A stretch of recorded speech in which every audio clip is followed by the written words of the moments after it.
Hello friends இன்றைக்கி வந்து பாருங்கள், இந்த இடத்துல எங்கள் ஃப்ரெண்டோடைய வீட்டிலப்பா நல்லா வந்து பிங்க் கலரில் ஒரு இட்லி பூப்பா, ஆரஞ்சு கலரில் ஒரு இட்லி பூ இருக்குது, எல்லாமே இருக்குது. மல்லி செடி, கொய்யா செடி, இது வந்து பேரிச்சம்பழம் மரம்ப்பா, பேரிச்சம்பழம் மரம்.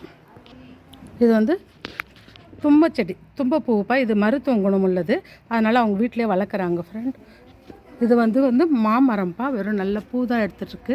ஏன்னா இதில் வந்து 2 விதமான மாம்பழம் இருக்குப்பா, ஒன்று பங்னிபல்லி, இன்னொன்று வந்து ஜவ்வாரி, 2 மரம் இருக்குது. ஃபுல்லாகவே இதில் பூவாக இருக்குது. இந்த இட்லி இப்போ வந்து ரெட்டு கலரு மல்லிச்செடி, பட்டன் ரோஸ்ப்பா, அழகாக இருக்குல்ல, மெயின்டைன் பண்ணுறாங்க பாருங்கள். கஸ்தூரி பூ வந்து இது வந்து எல்லோ கலரில் இருக்குது, ரொம்ப அழகாக இருக்குல்ல. இது வந்து அந்த எல்லோ பூப்பா, நல்லா ரோஸு. இது வந்து எல்லோ இட்லி பூப்பா, எல்லாமே நெல்லிக்காய் செடி, இந்த பட்டன் ரோஸு, எல்லாமே சூப்பராக வச்சுருக்காங்க. தேங்க்யூ.